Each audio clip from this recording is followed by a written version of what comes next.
Eu separei os 20 maiores jogadores brasileiros em Copas do Mundo em uma lista e hoje vamos decidir qual foi o maior deles. A lista está repleta de craques e jogadores históricos que foram extremamente importantes não só para a seleção, mas também para o futebol mundial como um todo.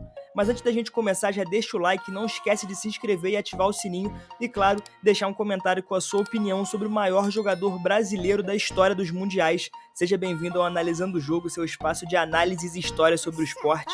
Vambora! Em 20º lugar e abrindo a lista, Neymar Júnior. Por mais que o Neymar seja um dos maiores jogadores da história do futebol brasileiro, a sua história em Copas do Mundo não foi das melhores.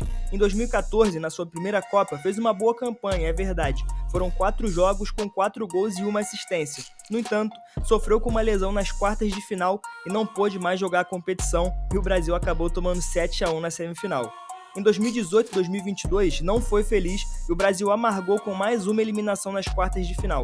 Portanto, o último lugar da lista vai para o Neymar, que, deixando claro, ainda pode subir aqui caso ganhe o Hexa em 2026, tá? Já em 19º, Zico. Outro caso de jogador lendário por clubes e até pela seleção, se olharmos o desempenho individual, mas que não conseguiu ser determinante para títulos. O camisa 10 disputou 3 Copas do Mundo, 78, 82 e 86, mas não conseguiu ser relevante. Zico fez parte daquela que é considerada a melhor geração da história da seleção, mas não venceu. Em 82 caiu para a Itália e, além disso, em 86 ficou marcado pelo pênalti perdido contra a França. Então, na minha opinião, 19º lugar é muito justo para o Galinho. Já em 18º temos o Bellini, capitão do título mundial em 58 e 62, e o zagueiro foi extremamente importante para as conquistas, tá? Além disso, é bom deixar claro aqui que foi ele quem popularizou o gesto de levantar a taça na hora das conquistas, isso lá em 58.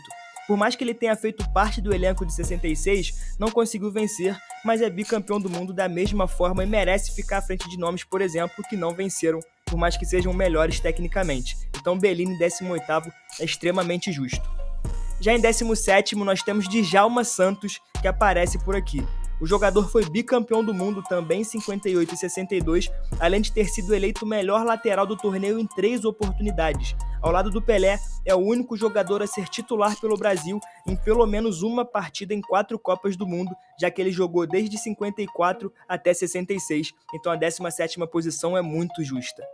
Em 16º nós temos ele, Ronaldinho Gaúcho, e aqui eu sei que vai causar polêmica, e eu sei que ele tão baixo assim causa espanto, mas a análise aqui é apenas nas Copas do Mundo. O Ronaldinho foi titular em 2002 e em 2006, e a situação é bem diferente nas duas, tá? Porque no Penta, em 2002, ele foi bem importante para a conquista. Não foi um dos protagonistas, é verdade, mas foi um coadjuvante bem relevante, mas o grande problema mesmo foi em 2006. O Ronaldinho não conseguiu jogar e fez provavelmente o pior mundial de um jogador melhor do mundo. Inclusive, já falei sobre isso aqui no canal, clica aí no card para você dar uma olhada.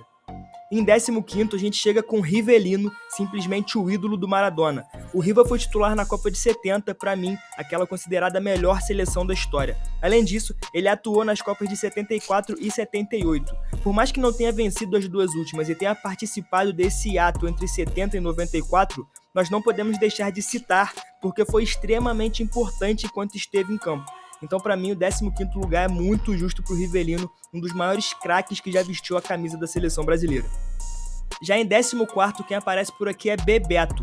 O jogador disputou 3 Copas do Mundo, 90, 94 e 98, mas ficou marcado mesmo pelo tetracampeonato, quando o Brasil venceu após 24 anos de jejum, e o Bebeto foi um dos mais importantes no torneio, fazendo dupla com o Romário. Na oportunidade, ele fez 3 gols em 7 jogos. Por mais que não sejam números tão impressionantes, Bebeto era o tipo de jogador que as estatísticas não mostravam a sua importância. Foi um dos mais importantes mesmo ali, ao lado do Romário, quase que 50-50. Então o 14º lugar é muito justo para o Bebeto. Já em 13º nós temos Vavá, o terceiro maior artilheiro da seleção brasileira em Copas, com 9 gols, empatado com Jairzinho e Ademir Menezes e atrás apenas de Pelé e Ronaldo Fenômeno. É bom falar aqui que o jogador foi bicampeão mundial e é um dos poucos jogadores da história a marcar em 2 finais de Copa consecutivas, então o 13º lugar não poderia ser outro, extremamente justo para o Vavá. Já em 12º nós temos ele, Carlos Alberto Torres, na minha opinião, o melhor lateral direito da história do futebol. O Capita foi extremamente importante na Copa de 70 no México, visto que basicamente revolucionou a posição de lateral e ainda foi importante na final quando marca um dos gols mais emblemáticos da história da competição na vitória sobre a Itália por 4-1. O Capita foi um dos pilares daquela que eu considero a melhor seleção da história. Então, o 12º lugar não é nenhum absurdo e também não seria absurdo se ele estivesse mais à frente aqui na lista, tá? Bom, chegando agora para o 11º lugar, continuando na pegada de lateral, especialmente os direitos, nós temos Cafu, um dos jogadores mais emblemáticos nos mundiais do Brasil. O lateral conquistou 2 Copas do Mundo, 94 e 2002, mas disputou 4 no total, já que além das citadas, ainda atuou em 98 e 2006. O Cafu é o único jogador na história a disputar 3 finais de Copa consecutivas e foi extremamente importante para todas as conquistas. Eu acho que o Carlos Alberto foi melhor como um jogador. Como eu já falei, eu considero ele o melhor lateral direito da história. Mas como o recorte aqui é em Copas do Mundo, o Cafu acaba ficando à frente. Então, o 11º lugar, muito justo. E agora, abrindo o top 10, nós temos Gerson, o lendário canhotinha de ouro. Se hoje, quando falamos da posição de segundo homem do meio campo como um controlador que tem lançamentos precisos e quase erro zero na partida, isso é muito por conta do que o Gerson fez lá atrás, tá? Os passes geniais, somados a uma visão de jogo invejável, foram essenciais para a conquista do tricampeonato mundial em 70. Até hoje, é tido como um dos pilares daquela seleção. Portanto, abrir o top 10 com canhotinha de ouro é extremamente justo, foi um dos jogadores mais lendários que já vestiu a camisa da seleção brasileira e certamente está no meio-campo ideal da seleção de todos os tempos. Em 9º lugar, Jairzinho, um dos maiores atacantes da nossa história. O Furacão fez uma campanha individual absurda em 70, visto que marcou em todos os jogos daquela edição. É o único da história que realizou isso. E uma coisa inusitada é que a chegada do Zagallo, inclusive, quase deixou o jogador de fora, já que o treinador preferiu o Rogério, que também atuava no Botafogo à época, companheiro de Jairzinho. No entanto, o jogador acabou se lesionando e o Furacão recuperou a vaga, ainda bem, né? O próprio Rivelino fala que o camisa 7 foi a grande força e explosão daquele time, então o 9º lugar é muito justo para ele. Já em 8º, nós temos Rivaldo, um dos jogadores mais subestimados da história, mas que nunca deve ser esquecido, já que jogou muita bola, tanto na sua carreira quanto nas Copas do Mundo. Aqui, na minha opinião, estamos falando do segundo maior camisa 10 do Brasil em Copas. Apesar da derrota em 98, Rivaldo jogou muito, muito mesmo. E em 2002, foi um dos principais jogadores da conquista do Penta, visto por muitos inclusive como o grande nome do Brasil do Mundial, apesar do Ronaldo ter feito os gols decisivos na final. Pode não ter sido um dos mais midiáticos, mas sem dúvida foi um dos mais geniais com a camisa da seleção brasileira e fez parte da história como poucos. Portanto, o Rivaldo fora do top 10 não existe, é maluquice. Em 7º lugar, a gente chega com o Nilton Santos, um dos mais importantes da lista até aqui, tá?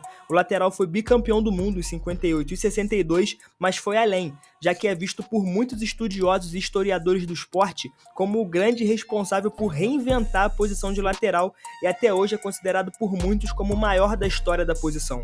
Por mais que depois tenham surgido nomes como Roberto Carlos e Marcelo, que foram lendários, o Nilton Santos ainda segue como a principal figura da lateral esquerda do Brasil. Ao todo, foram 4 Copas do Mundo, 15 jogos e 2 títulos, figurinha marcada aqui no nosso top 10. Em 6º lugar, um dos grandes inventores da história do jogo, Didi, o criador da folha seca. O meio-campista, sem dúvida, foi um dos jogadores mais elegantes e à frente do tempo, principalmente para a época que jogava. É mais um da safra bicampeã do mundo em 58 e 62, mas o Didi teve uma importância tão grande que foi eleito o melhor do torneio em 58, onde muitos dizem que foi o jovem Pelé, mas Didi foi o grande responsável por controlar o jogo e ser a engrenagem que fazia tudo funcionar. Era genial e era um dos pilares do Brasil bicampeão. Se hoje nós temos 5 estrelas no peito, muito é por causa do eterno príncipe etíope, que fez história com a camisa da seleção brasileira. Bom, agora abrindo o top 5, nós temos o velho lobo, simplesmente Zagallo, que foi histórico como jogador e como treinador. Zagallo é a única figura da história do futebol que é tetracampeão do mundo e uma das 3 figuras a conquistar como jogador e treinador, se igualando a Beckenbauer e Deschamps. Foi campeão dentro de campo em 58 e 62, sendo muito importante taticamente para o time, tá? E mais tarde foi treinador em 70 e coordenador técnico em 94 e ainda poderia ser pentacampeão mundial, mas acabou perdendo a final em 98. Pelas contribuições ao futebol, Zagallo recebeu a Ordem de Mérito da FIFA em 92, a mais alta honraria da entidade, provando toda a importância do Zagallo e o quão lendário foi o velho Lobo, não tem como ficar fora do top 5. Em quarto lugar, nós temos o baixinho Romário, um dos jogadores mais emblemáticos da história do futebol. Recentemente eu fiz um vídeo sobre o camisa 11, que vai ficar aí no card, falando sobre a posição dele entre os atacantes na história do futebol. E como foi lá no vídeo, aqui ele também vai ficar no topo porque foi muito importante para a seleção brasileira em Copas. O rei da pequena área foi simplesmente o responsável por tirar o Brasil de um jejum de 24 anos sem título mundial e bateu no peito falando que ia fazer isso, tá? Na Copa de 94 foram 7 jogos e 5 gols, e apesar de ser uma figura controversa em certos momentos e com várias polêmicas, nós não podemos negar a importância que ele teve dentro de campo para a seleção brasileira. Portanto, o quarto lugar é justíssimo para o baixo. Bom, e aqui antes de entrarmos no nosso pódio, vamos falar sobre algumas figuras que merecem menções honrosas em nossa lista, tá? Começando por Leônidas da Silva, que foi eleito o melhor jogador da Copa de 38, quando o Brasil alcançou o terceiro lugar, até então a melhor participação da seleção naquele momento. O Diamante Negro foi lendário, o inventor da bicicleta e não pode passar batido aqui nessa lista. Além disso, nós temos também Roberto Carlos, que é outro que não pode ficar de fora das menções honrosas, visto que é bicampeão mundial e possivelmente o maior lateral esquerdo da história do futebol. Como eu falei lá em cima do Newton Santos, ele também está nessa briga. Assim como outros nomes da geração do Zico, como Falcão e Sócrates, que também marcaram época. E por fim, o Amarildo, que é quem substitui Pelé na Copa de 62, participando de 4 jogos e marcando 3 gols, um deles na final inclusive. Mas agora sim, chegando no nosso pódio, temos simplesmente Ronaldo Fenômeno, o maior atacante de todos os tempos e também da seleção brasileira, principalmente em Copas do Mundo. O Ronaldo foi bicampeão mundial, visto que venceu em 94 também, mas foi em 2002 o seu grande momento com o Brasil em Copas. O camisa 9 superou uma lesão gravíssima, onde ele rompeu o ligamento cruzado do joelho direito, que naquela época praticamente representava o fim da carreira de vários jogadores, e mesmo assim voltou fazendo incríveis 8 gols em 7 jogos na Copa de 2002. Durante anos, Ronaldo foi o maior artilheiro da Copa do Mundo, inclusive, com 15 gols. A história do Ronaldo com o Mundial é lendária e, para mim, é a maior superação dentre todos os esportes. Portanto, o Fenômeno abre o nosso top 3 com muita justiça. Em segundo lugar, nós temos ele, Mané Garrincha. O anjo das pernas tortas participou de 3 mundiais, 58, 62 e 66, e venceu os 2 primeiros, fazendo parte daquela safra que eu já citei aqui.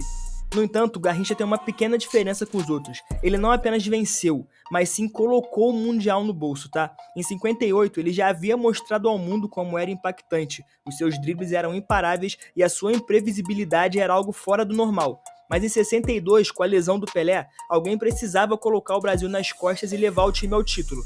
E esse cara foi o Garrincha. A atuação do ponta foi tão mágica que os jornais chilenos chegaram a se perguntar de qual planeta ele veio. O jogador marcou 2 gols nas quartas e 2 gols na semifinal e foi o principal jogador do bicampeonato da seleção brasileira, então para mim é justíssima a segunda posição para o Mané Garrincha.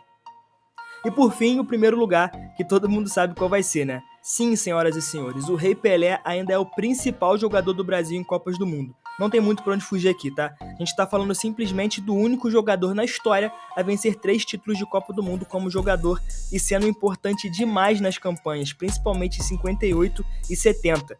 Na primeira, por mais que tenha começado como reserva, conquistou a posição durante o torneio e fez total diferença para o título, e um exemplo disso é que ele marcou um hat-trick contra a França na semifinal e na final fez 2 gols.